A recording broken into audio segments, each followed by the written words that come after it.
Salam sejahtera bagi kita sekalian. Assalamualaikum warahmatullahi wabarakatuh. Hari ini saya akan memberikan informasi tentang beban kerja kepala sekolah yang semakin sibuk dan sulit.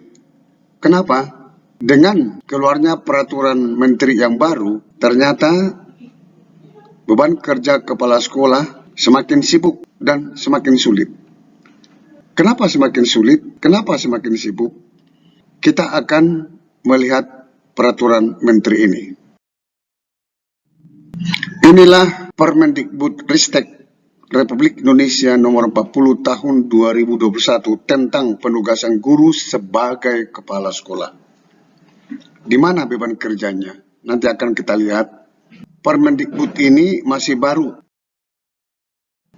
ditetapkan di Jakarta pada tanggal 17 Desember 2021 oleh Mendikbudristek Mas Nadiem Anwar Makarim. Pada bab 6, beban kerja kepala sekolah pada satuan pendidikan yang diselenggarakan pemerintah, daerah, atau masyarakat. Di sini saya lihat sekolah negeri, sekolah swasta pun sudah diberikan beban kerja kepala sekolah. Permendikbudristek ini sudah mengatur beban kerja kepala sekolah pada satuan pendidikan. Pasal 12 angka 1 berbunyi beban kerja kepala sekolah untuk melaksanakan tugas pokok manajerial, pengembangan kewirausahaan, dan supervisi kepada guru dan tenaga kependidikan. Kita sama-sama tahu bahwa kepala sekolah itu hanya mengurus manajemen, administrasi di satuan pendidikan, termasuk supervisi terhadap guru dan tenaga kependidikan. Kita akan lihat apakah ada tambahan-tambahan beban kerja kepala sekolah di permen ini, akan kita lihat terus. Angka kedua, beban kerja kepala sekolah sebagaimana dimaksud pada ayat 1 bertujuan untuk mengembangkan pembelajaran yang berpusat pada peserta didik. Jadi kepala sekolah itu diberikan beban kerja untuk mengembangkan pembelajaran yang berpusat kepada peserta didik. B. Mewujudkan lingkungan belajar yang aman, nyaman, dan inklusif. Jadi kepala sekolah itu harus menjaga lingkungan belajar yang aman, nyaman, dan inklusif.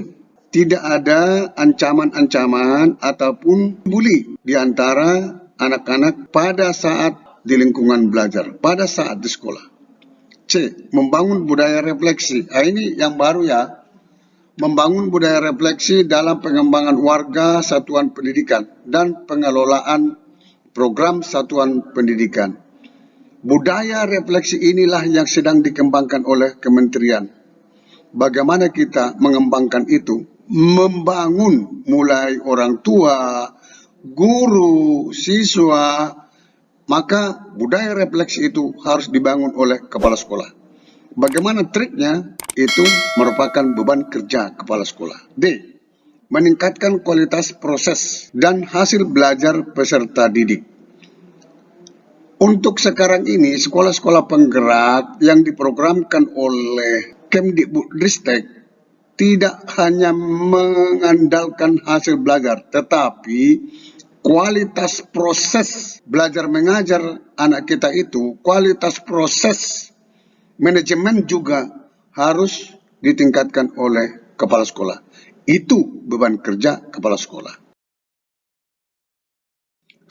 Selain beban kerja sebagaimana dimaksud pada ayat 1, kepala sekolah dapat melaksanakan tugas pembelajaran atau pembimbingan agar proses pembelajaran atau pembimbingan tetap berlangsung pada satuan pendidikan yang bersangkutan. Inilah yang menjadi, saya katakan tadi di judul saya itu, semakin sibuk dan sulit.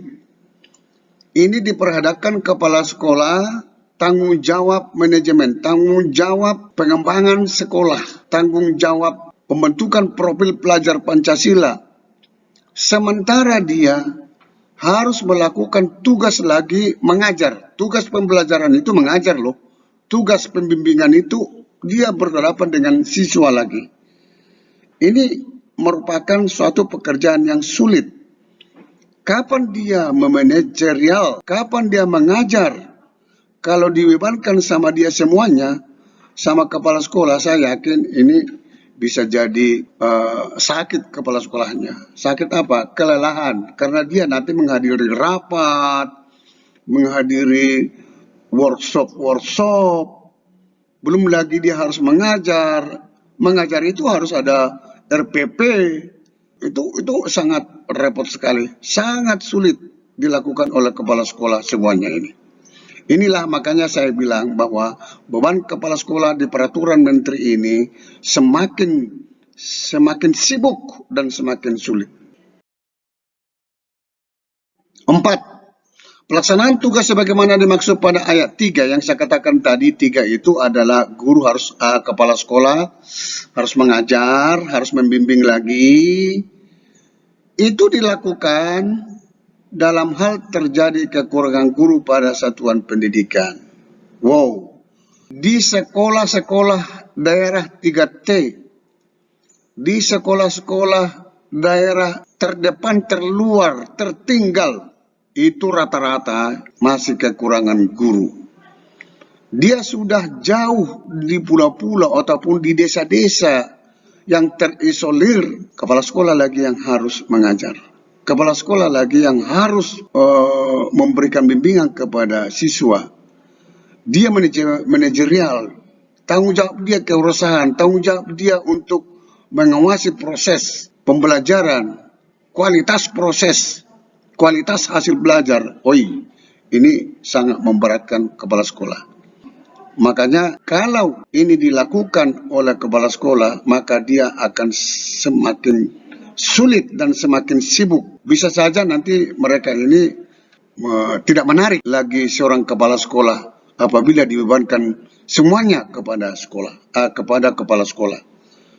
Ini perlu mungkin disiasati oleh pemerintah dengan cara berikanlah guru yang lengkap sesuai kebutuhan di daerah-daerah terpencil.